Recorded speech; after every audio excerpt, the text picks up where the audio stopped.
continuation of the chapter on prayers by Queen Kunti. So we're getting towards the end of the prayers here. This is text number 35. Bhaveshrim klishyamananam avidya karma vihi sravanam samanamarnahani karisyan iti kechanam. And yet others say you have appeared for the sake of rejuvenating the devotional service of hearing, remember, worshiping, and so on, in order that the conditioned souls suffering from the material pangs might take advantage and gain liberation. In the Srimad Bhagavatam, the Lord asserts that he appears in every millennium just to reestablish the way of religion. The way of religion is made by the Supreme Lord. No one can manufacture a new path of religion, as is the fashion for certain ambitious persons. The factual way of religion is to accept the Lord as the supreme authority and thus render service unto him in spontaneous love. A living being cannot help but render service because he is constitutionally made for that purpose. The only function of the living being is to render service to the Lord. The Lord is great, and living beings are subordinate to him. Therefore, the duty of the living being is just to serve him only. Unfortunately, the illusion living beings, out of misunderstand only, become servants of the senses by material desire. This desire is called avidya, or nescience. And out of such desire, the living being makes different plans for material enjoyment centered around a perverted sex life. He therefore becomes entangled in the chain of birth and death by transmigrating into different bodies on different planes under the direction of the Supreme Lord. Unless, therefore, one is beyond the boundary of this ignorance, nescience, one cannot get free from the threefold miseries of material life. This is the law of nature. The Lord, however, out of his causeless mercy, because he is more merciful to the suffering living beings than they can expect, appears before them and renovates the principles of devotional service comprised of hearing, chanting, remembering, serving, worship, praying, cooperating, and surrendering unto him. Adoption of all the above mentioned items, or any one of them, can help a conditioned soul get out of the tangle of nescience and thus become liberated from all material suffering created by the living beings and illusioned by the external energy. This particular type of mercy is bestowed upon the living being by the Lord in the form of Lord Sri Chaitanya Mahaprabhu. Om Gyan Timirandasya Gina Jana Salakaya Chaksu Unmilitam Yena Tasmai Sri Gurave Namaha. Bring it up higher. Down, no, the other way. Just start with the translation at the top of the page without the word translation. Higher up. Yeah, okay, that's perfect. That's perfect. Yeah, perfect. A little bit higher up. You have to see the whole purport and the whole translation. It fits. There you go. That's perfect. Om Gyantimidandasya Gana Jana Salakaya Chaksu Unmilitam Yena Tasmai Sri Gurave Namaha. Nama Om Vishnu Padaya Krishna Prastaya Bhutale Srimakti Bhakti Vedanta Swami Niti Namine Namaste Saraswati Deve Gaudavani Pacharine Nirvisesa Sunyavadi Pastyatya Desatarine Vanchakopa Tarubhischa Kripa Sindhu Begacha Patitanam Pavanebhyo Vaishnavebhyo Namaho Namaha. Jaya Shri Krishna Chaitanya Prabhu Nityananda Sri Advaita Gadadhar Sri Vasavi Gaur Bhaktivinoda Hare Krishna Krishna Krishna Hare Hare Hare Rama, Rama Rama, Hare Hare. So this particular verse translation is very, very important. And this has been stated by the acharyas headed by, along with Srila Prabhupada. Why? Because the living entity tries to make a arrangement in this material world to enjoy separate from the Lord. This arrangement causes one to struggle hard. And in that hard struggle, one suffers from the pangs of material nature and cannot take advantage or gain freedom from that entanglement. One will not be able to be successful in material life because everything material is temporary. And therefore, everything that one has is simply given to one by the Lord to be used in the service of the Lord and not separately. There are those who follow religious principles, but for the sake of enjoying material life. This is another defect of the conditioned soul. Religious principles or rules and regulations as given by the Shastras are meant to elevate one to the platform of devotional service. And in the platform of devotional service, one acts on behalf of the Lord. One does not try to gain or to adopt a position in the practice of devotional service in order to enjoy the material world in the form of the material things that they have. This is a deviation from the essence of bhakti, and it creates a type of illusion that I am religious, that illusion causes one to think I can enjoy the material world from the point of being religious. But one must know that everything in the material world has been provided by God, and we are allowed to take our quota, whether it be a family and the necessary arrangements and the materials that make up family life. But it's not meant simply for our enjoyment. It's meant so we can progress nicely in devotional service accordingly, and at the same time, use everything in the service of the Lord. So the Lord knows that the conditioned soul is suffering in this material world. And so he comes, and this prayer by Queen Kunti illustrates that he comes. Why? To save us from this illusion that we can be happy separate from him and by trying to enjoy this material energy. And that is the hard struggle of existence. Maya Davase, Kacho Beshe, Kacho Hububai.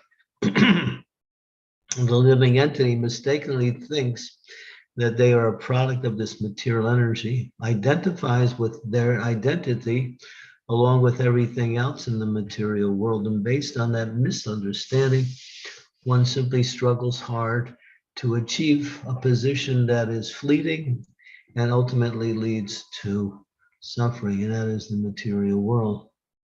And Prabhupada uses the word avidya or nescience. Avidya means ignorance. This is only due because of lack of knowledge of one's identity and one's relationship in that identity. And what does that incur? When one's identity is that we are eternally Krishna's part and parcel. We sing the song Chakshudan Diloye, Janme Janme, Prabhu say, Divya Gyan Hriday Prakasita. This song is sung daily by the members of the Hare Krishna movement in our temples. And what it says that the spiritual master, he opens one's eyes, giving knowledge. And what is that knowledge? That you belong to Krishna. You have nothing to do with this material world. Although we are here in the material world, we are in a compromised position. So when in that compromised position, we may accept material things in order to carry on our life in this world, but not in the spirit of enjoyment. The spirit of enjoyment causes one to um, uh, accumulate more material things and think that these material things have been given to me by God for my enjoyment. He's given it to us in order to stabilize or support our position in this material world so we can live. But the ultimate goal is to detach ourselves from the enjoying spirit. Detachment doesn't necessarily mean giving up things. It means give up the spirit of enjoying the things. As Rupa Goswami says, Nirbande Krishna Sambande Yukta Vairagya Uchite. He explains in this particular verse that real renunciation is not to simply give up something, but real renunciation simply means to use what Krishna has in the service of the Lord for the satisfaction of the Lord, and not for, in other words, we have to place the individual's satisfaction first, and then, we have to place Krishna's satisfaction first. And by doing that, because we are part and parcel of Krishna, we do not have to worry about trying to make an arrangement to enjoy. We automatically feel happy, and we elevate our consciousness when we connect ourselves in devotional service with Krishna. There's no need to make separate arrangements for our own happiness and what we say stability in this world. Everything is done through the process of devotional service. Prabhupada, and of course, the material world means the living entity is simply making these, as Prabhupada said, material enjoyment centered around perverted sex life. Perverted sex life is an interesting statement. You might wonder what that actually means. That sex life that is contrary to religious principles. Kama Bharatasosmi, Krishna says in the 10th chapter of Bhagavad Gita, that I am sex life, which is not contrary to religious principles. So sex life is not ruled out and is allowed in household life in order to beget Krishna conscious children. And it's done according to the rules and regulations given by the Shastras and explained by the spiritual teachers. Then, if we follow that, that is considered to be saintly and godly and is desirable. As Bhakti Siddhanta Saraswati said, he would say, if I was a householder, I would have many children just to bring them up in Krishna consciousness. And that is accepted, and that is also laudable. But outside of that, this is the definition that is given here. It is not the means or the intention of sex life. Sex life is not a part of enjoying. Of course, in this material world, if there was no sex life, there would be no material world, because the whole material world centers around that principle. And therefore, everyone is putting themselves in different positions, arranging to get material things, arranging to come together with different people in order to facilitate this desire to enjoy the opposite sex. And when that is done in a perverted way or in contrary to religious principles, it causes the living entity to transmigrate life after life. And Prabhupada said he becomes entangled in the chain of birth and death under different bodies in different planets also. And this is all done by the material energy that is governed by the will and arrangements of the Supreme Personality of Godhead. So Krishna is seeing how the living entities are suffering, because Krishna loves every living entity equally. And his love is complete. It is not marginal. It's not conditional. It is unlimitedly free from anything material. His love is simply there because we belong to him in loving devotional service. So seeing the living entity suffering in this world, just like a father and a mother might see their child suffering, so they do whatever they can to alleviate that suffering. So in the same way, the Lord comes, and what does he do? As it's mentioned here, he rejuvenates the process of hearing, remembering, worshiping him in devotion. That process is already there, but the living entities have forgotten it, or they've neglected it, or can't see the importance of it. And for whatever reason, they are away from their true happiness. And therefore, Krishna comes. And this is explained here nicely by Queen Kunti. He comes in order to bring us back to our natural state of happiness and knowledge by rejuvenating and also encouraging through Shastra, through Guru, and through other means, the importance of taking to the process of devotional service. So this is what Queen Kunti is actually saying here, is that you are so merciful. I mean, you come just to do this. You don't have to. You can send your representatives, you can do it in different ways, and you can just cause the living entity to, through the material energy, to suffer. But no, out of your own compassion, you come to not only teach, but to explain in different ways how one can come back to you through these activities of hearing, remembering, worshiping, and all. So this is a very, very important verse. It shows the essence of why the living entity is suffering, neglecting Krishna and devotional service. And it also indicates that how compassionate the Lord is. He'll personally come just to bring back that process, which will again bring the living entities back to their true constitutional position.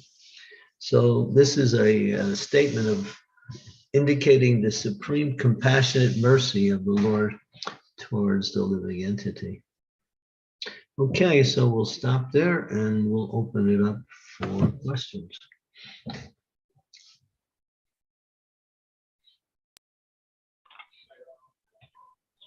Thank you, Maharaj, for explaining about this verse. Thank you. I request devotees, if there are any questions, comments, please go ahead. Also, please turn on your videos if possible.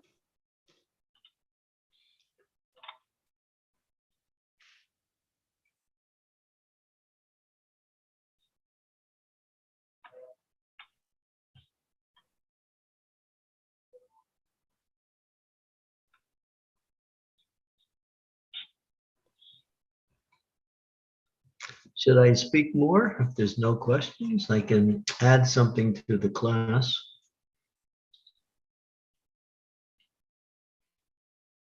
Okay, we have a question from Bhuvaneshwari. Please go ahead. Maharaj, Dandot Pranam. Hare Krishna. Hare Krishna. Maharaj, it's not regarding this verse that you've done. Can I ask a question on something else? Well, that question, you could ask that question, but we would like to keep the theme connected to this particular verse, because I think that's what everyone has just been exposed to. So you can hold your question for a little while, and then we'll get to Maharaj. it. Yeah. Maharaj. We'll Thank you. Get to it eventually, for sure. Okay. Thank you. Mm-hmm.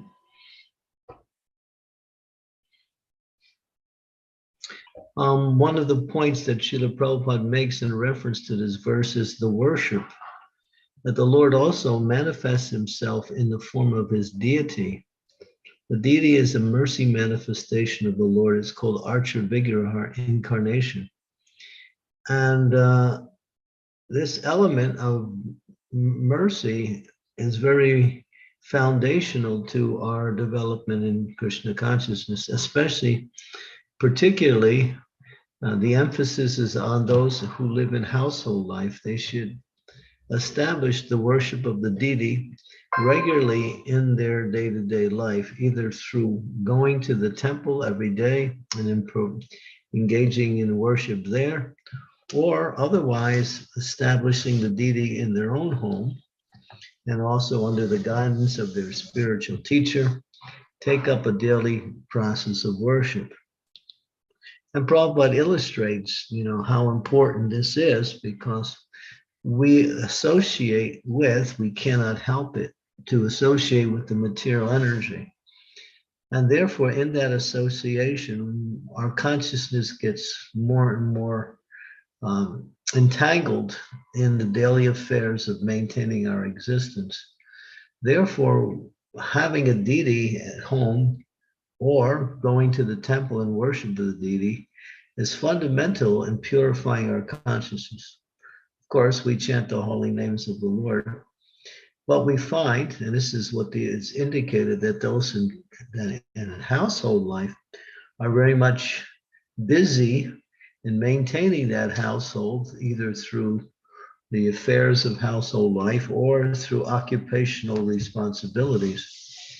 And so the time that we devote to devotional services in smaller proportion. So having the deity at home, offering foodstuffs to the deity, keeping the deity nicely decorated, and performing regular worship in the form of arti and various other types of worship, one can purify their consciousness and have a direct relationship with the Lord through Krishna in the form of the deity.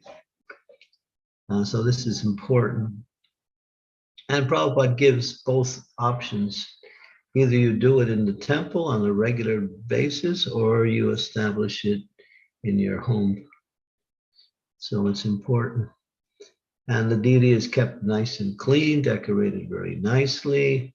All of these activities devoted to the deity purifies our consciousness. We're thinking how to dress Krishna nicely, what foods can I offer to Krishna that he will be pleased to receive?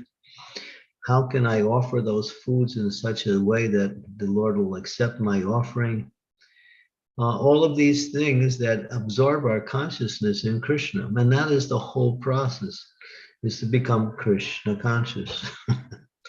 So for those in Grihastha life, it is fundamental that this allows us to stay fixed in devotional service by regularly worshiping the Lord in his deity form. And Prabhupada makes a little bit of a humorous connection, how we keep the deity in a very clean place, and we decorate very nicely, and then people who are materialists, they can't appreciate that. They say you're wasting your time with idol worship. You're wasting your time with going to the temple. You could be making money, you could be doing other things. So they can't appreciate deity worship.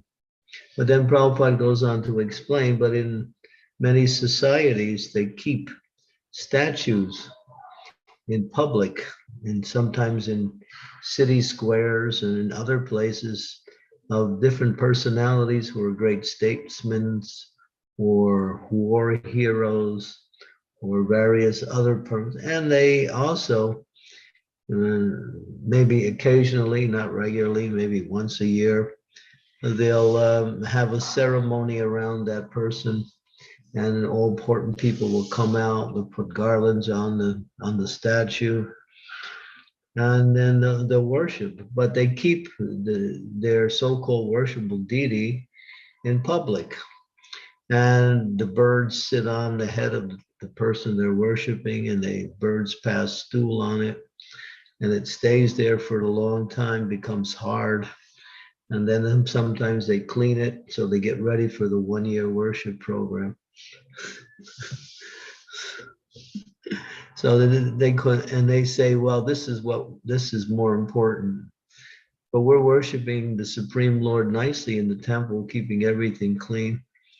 And they have this so-called form of worshiping of their materialistic icons who have done some kind of service to the country, to the nation, to the society, but they neglect the upkeep of such worship, and it's just ritual. So where is actual ritual is there. In the temples with Krishna, it's not ritual, it's actually devotion, because Krishna manifests himself in himself as the deity in order to give his devotees an opportunity to serve him personally. Now, this is another very important part of Krishna's appearance in the world. He appears as Archavigraha, the deity of himself in different forms.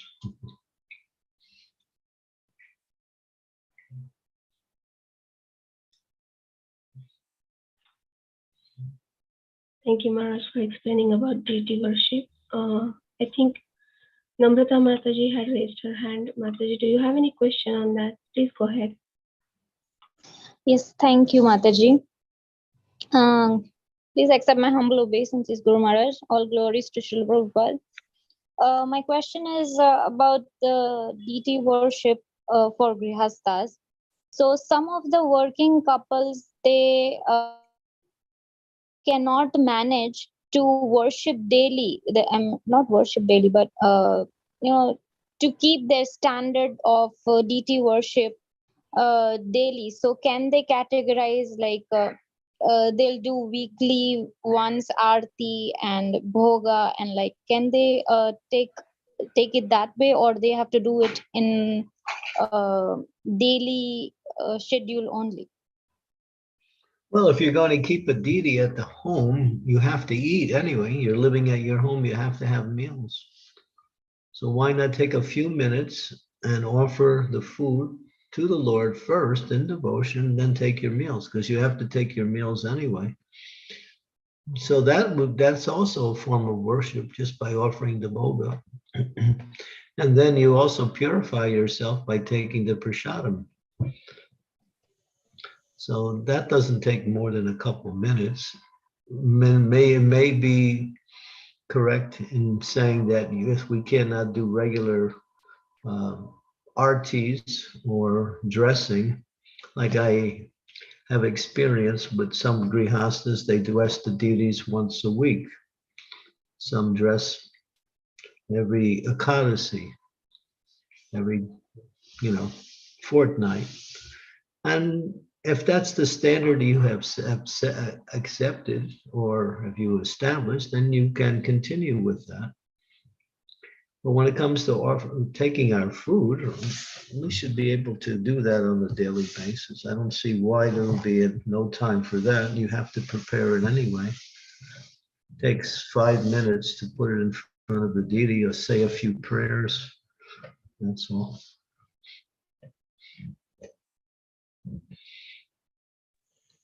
Okay, but special permissions are required for that, right, Guru Maharaj? Well, when to install a deity into our home, yes, it requires permission from the spiritual master or someone who is on the same level as one spiritual master. No, I mean for dressing them every Ekadashi or weekly once, or doing Aarti and such, which they prefer to do it on weekly basis or on fortnightly basis. That's up to them. They can make their own schedule. Okay. Make a schedule and then keep that schedule as in a regulated way. The spiritual master is not going to tell you how often you should do it. He's encouraging you to do it, and how you schedule it should be according to how nice you can do it. Okay, Guru Maharaj. Thank you very much. Hare Krishna. Haribol.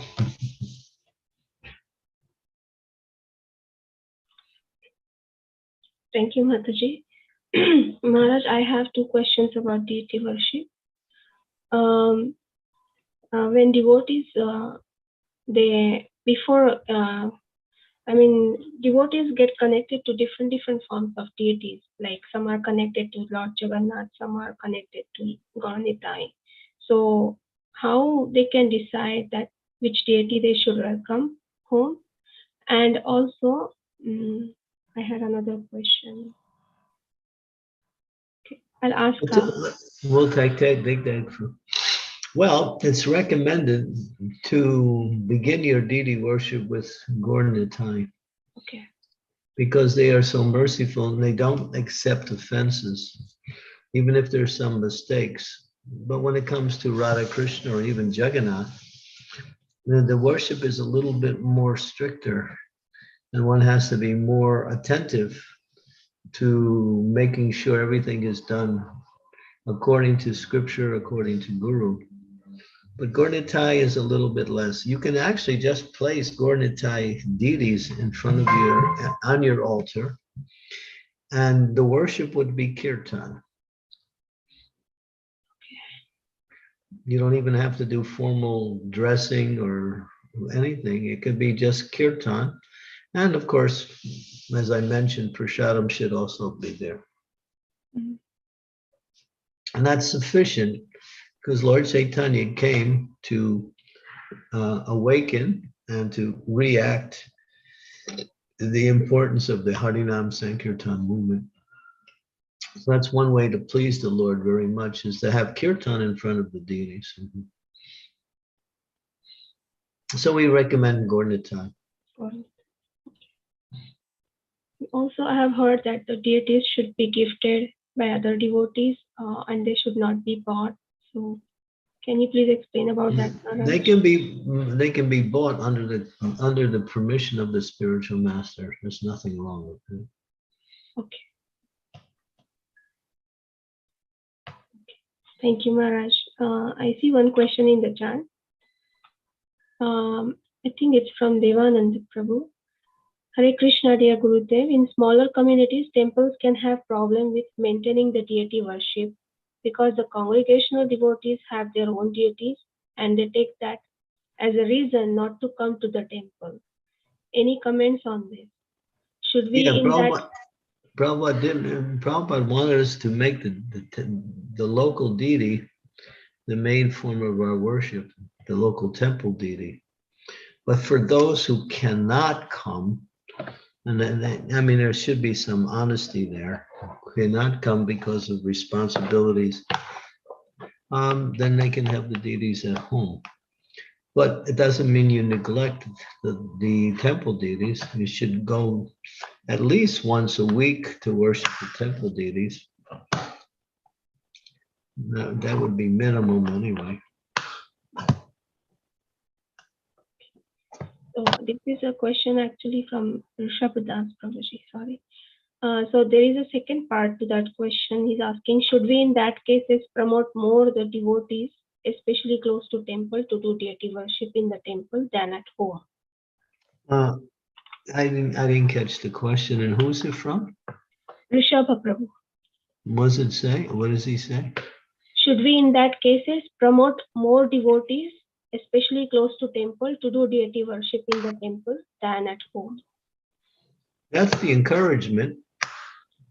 But you'll see people who have, they live in the world, they have their families, they have occupations. It becomes, you can't say you have to come to the temple every day. It's not practical for many of them. And when you establish the deity at home, the deity becomes the proprietor of the home, and your home becomes a temple. There's nothing wrong with that, but there are restrictions and considerations on how to do it properly. Keeping it clean, keeping it regulated, keeping it free from interferences. It's not like the children should come up and play with the deities. Everything has to be done nicely.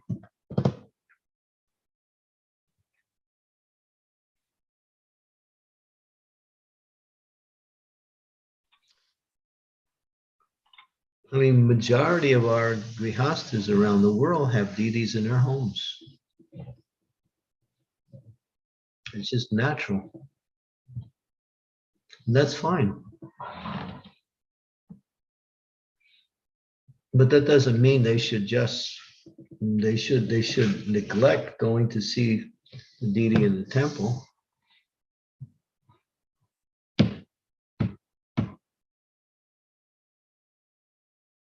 Because the temple is there for everyone. And we go to the temple, not only do we see the deity, we get the association of devotees, we get the prasadam of the Lord coming from the deity. We also have opportunities to meet other devotees and make friends. We can hear classes. So the temple is an important part of our development in Krishna consciousness.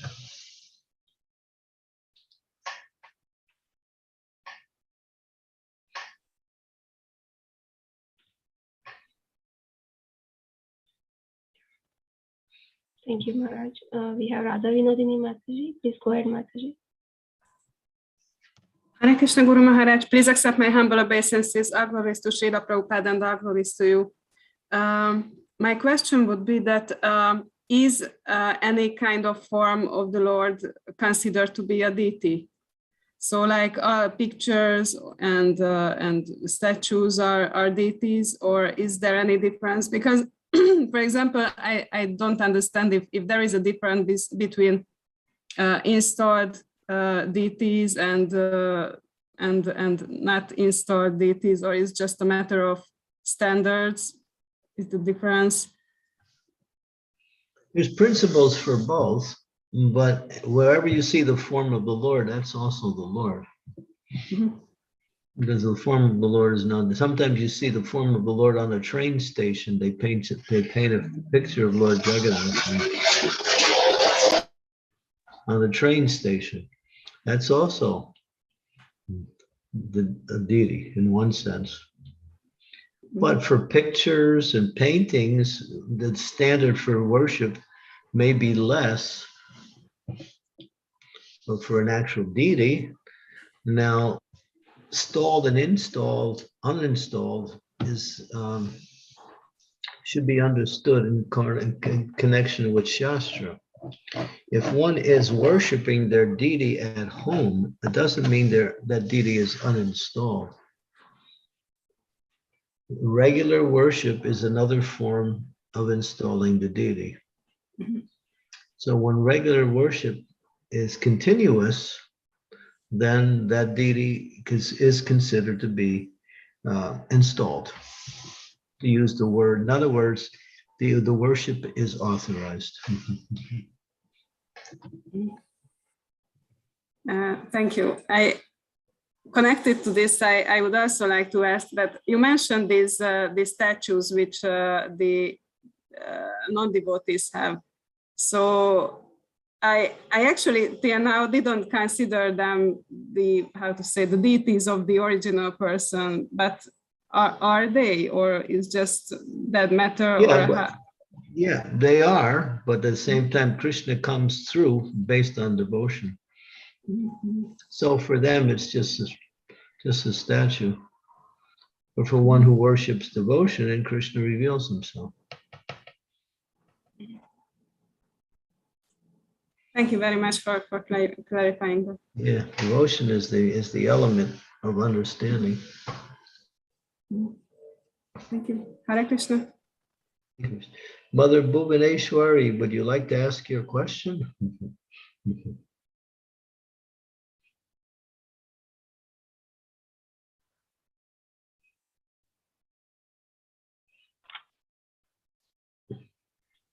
Bhuvaneshwari Mataji. Sorry, Yes. Hare Krishna Maharaj, Dandavat Pranam, all glories to Srila Prabhupada. Maharaj, what I wanted to ask was, I've been reading the Bhagavatam, and I'm on the churning of the ocean bit, you know, where the Mohini Murti incarnation is? Yeah, 8th canto. And in there, it says that, you know, after drinking the nectar that came out, they become immortal. My question is, in Gita, it says from the highest to the lowest planet, everyone is subject to birth, death, old age, and disease. So I don't understand, what does mortal, becoming mortal, mean here? Immortal, that Yeah. means the duration of life becomes fortified. In other words, they become, sometimes you see certain statements in the Shastras need to be understood in context. It's not that they can become immortal in that body. As long as one has a material body, the body will be subjected to time. But the duration of time may be different, just like Brahma's body lasts for 311 trillion, 40 billion years compared to our time period. For him, that's 100 years. So the immortality says that they increase their duration of life in that body. That doesn't mean it's eternal. There's other statements, just like sometimes we say eternally conditioned.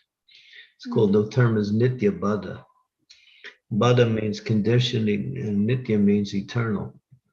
So that refers to the living entity in the material world. But how is it possible that the living entity is eternally conditioned? He's not. But the term is used. Why? To indicate longevity. So in the same way, that's how immortality is understood in that statement, that they increase the power of their present material body, where they can live much, much longer in that same body. And the body becomes very strong, very intelligent. In other words, the body takes on all of more of the same qualities it has, but it's enhanced. So that's all that means in that sense. Okay. So the word has to be understood in that sense. Thank you. Thank you, Guru Maharaj. Thank you. Yeah, the elixir immortality means longevity. Right. Okay. So does that mean, Maharaj, does it mean that they'll live more than 100 years? Because, no matter what the time factor is, they all live 100 years, isn't it? Like Brahma also lives for 100 years, but according to Brahma's time. Yeah, it means that they can extend their life beyond their normal, destined time period. Yeah. Okay. Thank you, Maharaj. Thank you for clarifying. Thank you. Hare Krishna. Hare Krishna, Maharaj. Sudha Mataji, please go ahead. Thank you, Mataji. Hare Krishna, Guru Maharaj. Please accept my humble obeisances. All glories to Srila Prabhupada. Thank you for the very nice class. So, Guru Maharaj, my question is about material things. Like I really like the point which you said. Material means like not giving up. Material means doesn't mean that you're giving up something, but giving up that enjoying tendency. But Guru Maharaj, like being in a grihastha life, I mean, we are doing devotional service. We know like everything, we want to be in devotee association, but still like we have that tendency, like we want to spend time with the family, extended family. I think, is that also material, Guru Maharaj? Like in a Krishna conscious way we want to do, but still we have that tendency. Anything done in a Krishna conscious way is spiritual. Whether you're fighting on the battlefield like Arjuna, or you want to spend time with relatives, if it's done in a Krishna conscious way, it's approved and it's spiritual. If it's done for material sense gratification, then it's material. The intention and the motivation behind it connects one to one of the energies, either the material energy or the spiritual energy. Okay, good. So when we are associating with the relatives, we should have that mood, like not for enjoying, but help them connect to Krishna. And we can do that, yeah. Sometimes there's family responsibilities and we take that association, but that should be minimized to what is absolutely necessary. Okay, Guru Maharaj. Yes, yeah. I mean, we do that have in the back of the mind. Sometimes, like, we get slip. Yeah. So yeah. Thank you. Guru Maharaj. Yeah. These are our material attachments. But why don't we develop that same attachment to devotees? That's the real family. That's the spiritual family. Okay. So we can develop those attachment to the devotees, and we're still in the family. We have, Prabhupada said, we have fathers, we have mothers, we have children, we have relatives, all on the spiritual platform. Yes. This bodily thing is something that we've been put into, but it's not the only way that association can be executed. Why don't we take shelter of devotees, come together as devotees regularly, and develop that mood of family? Family means one who is concerned about the welfare of others, one who has a relationship with others that is similar to the goals that we, in the family, everyone is working together for the good of the family. In the spiritual family, everyone is working together for the good of Krishna. So in both cases, there is a kind of an atmosphere of family. You experienced that when you went to the retreat, right? Yes, Guru Maharaj, it was so, I mean, I was really emotionally so much touched with everyone. Everyone is so good and so wonderful. I had such a wonderful experience, Yeah, so that's what we're preparing to go back home to our spiritual family. Like having a spiritual family here while we're still in the material world. Yes, Guru Maharaj. Yes. Yeah, I'm trying. Yeah, still have a little bit attachment to my relatives and all that. But, I also pray for them that they should also come to this, take the shelter of Lord Krishna. Yeah, help them. Yes, Guru Maharaj, doing that. Hare Krishna. Thank you so much.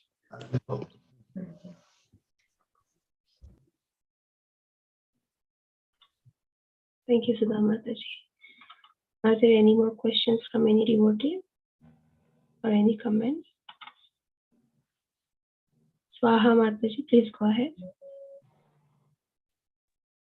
Hare Krishna, Gurudev. Please accept my humble obeisances. All glories to Srila Prabhupada. Glories to you.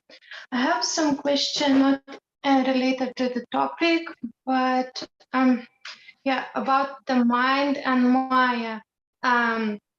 What is the mind and Maya, and what is the relationship between them, and how to know, are you influenced by the mind or Maya? Well, the mind is a part of the subtle body. It's a composition of our desires and activities, present and past. And so the mind is not the brain, but it's the basis of the subtle body, which includes what we think, how we feel, what is our values. All of these things have been stored within the context of the subtle body, which is categorized as the mind. And Krishna speaks very extensively on the mind, especially on the 6th chapter of Bhagavad Gita, where the whole chapter, 47 verses, is all about the mind, the entire chapter. So the mind is the directing force by how we live. So we have to purify the mind by connecting the mind to the intelligence. And the intelligence has to be connected to Guru and Krishna. And when the intelligence is connected to Guru, that means the words and instructions, guidance of the Guru, and Krishna through the form of Shastra. when we filter everything through these two principles, and then we direct the mind in that way. Maya means acting independently of Guru and Krishna, and therefore then the mind becomes connected to the external energy, which is the propensity to try to enjoy the external energy separate from Krishna. So as long as we can connect our mind to the words of Krishna and the spiritual master, the mind is our friend. And if we're not, then that same mind becomes our enemy, because it takes us away from our real goal in life, or our real happiness in life also.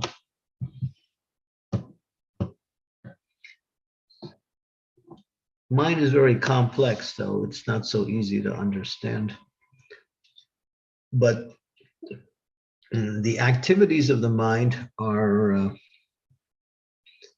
understood simply, but what is in the mind is so long-termed that the mind can trick us at any time. So we have to be very careful how we use the mind by connecting the mind to the instructions of the spiritual master and Krishna.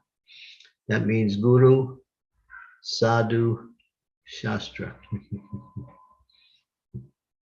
So we have a wealth or a dearth of information on how we should direct our mind.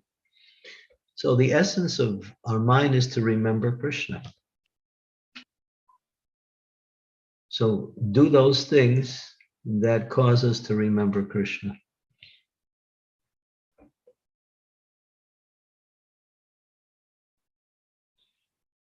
And then you're Krishna conscious. Then the mind is a friend.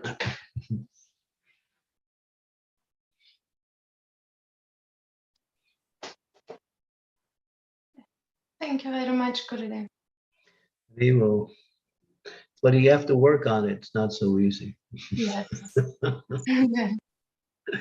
I didn't say it was easy. I'm just saying this is the process. Thank you very much. It was very helpful.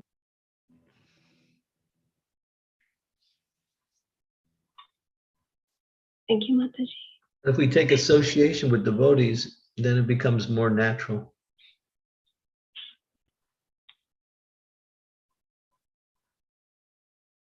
Yes. Yeah.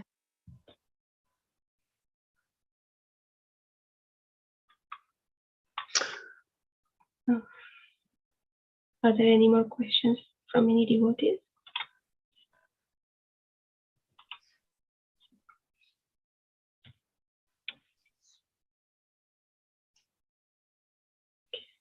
Maharaj, is it okay to ask a question about yesterday's topic?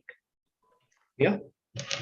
So yesterday you mentioned that Mother Yashoda had twins, Krishna and one girl, who was Mother Durga. So that did Mother Yashoda ever get to know, because she did not know she had twins, so did she ever get to know that Krishna, who was with her, was actually a son of Vasudeva and Devaki?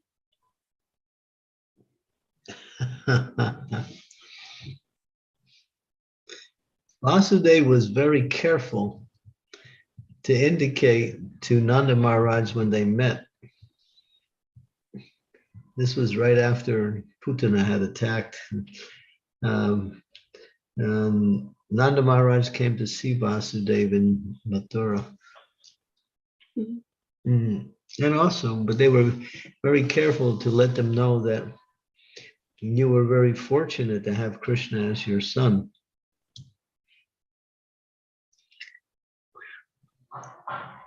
Although he knew that he was the father of Krishna when Krishna was in the jail, he's trying to indicate that, you know, how fortunate you are to have Krishna as your son.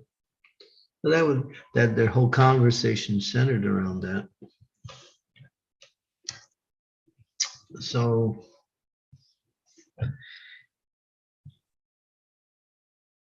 it didn't say, Vasudeva didn't say, well, Krishna is actually my son. But Krishna said to Vasudeva, when Krishna came to see Vasudeva, when they came to meet him at Kurukshetra, Krishna spent so much time with Vasudeva and Devaki because he knew that they were his parents, and at the same time they had given him up just to save him from the hands of Kamsa. Krishna was very affectionate to Vasudeva and Devaki while they were in, that he spent so much time with them, and he also apologized to them for having not been giving him, not being able to be with them.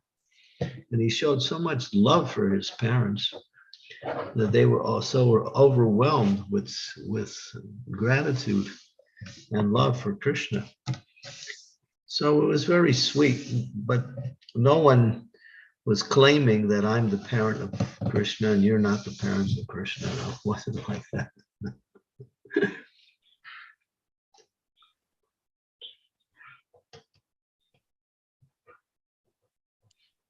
Thank you, Maharaj. Are there any more questions? Maharaj, I would like to place a question. Kirti, Hare Krishna. Hare Krishna. If there's a devotee coming and telling you a problem, then of course you try to help him, and then you talk to him. But if afterwards that devotee comes again and again with the same problem, like doing the same story all the time, then it seems to me rather since gratification than solving a problem. How shall I? Tell him to go find someone else to get an answer to your question. Okay. He keeps coming to you and you give him the answer and they're not taking it. Say, well, go somewhere else. If you're going shopping and you go to the store and you just stay in the store all day and you don't buy anything, then go to a different store. Maybe you'll buy something there. Thank you very much, Maharaj. That's a big help. Yeah. Thank you. They're just wasting your time and their own time, that's all. That's right. And that's so frustrating. Yeah. Thank you very, very much. Hare Krishna, Maharaj. Okay, thank you very much. I think we do have to leave because it's after the hour, and it's a tight schedule for me. I have other things coming up immediately, so we'll continue. If there's any questions, we'll just hold them till tomorrow, and we'll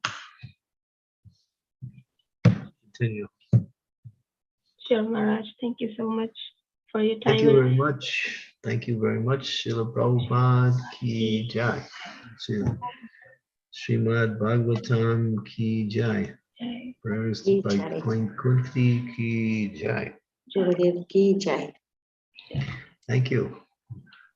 Thank you. Thank you, devotees, for joining. Hare Krishna.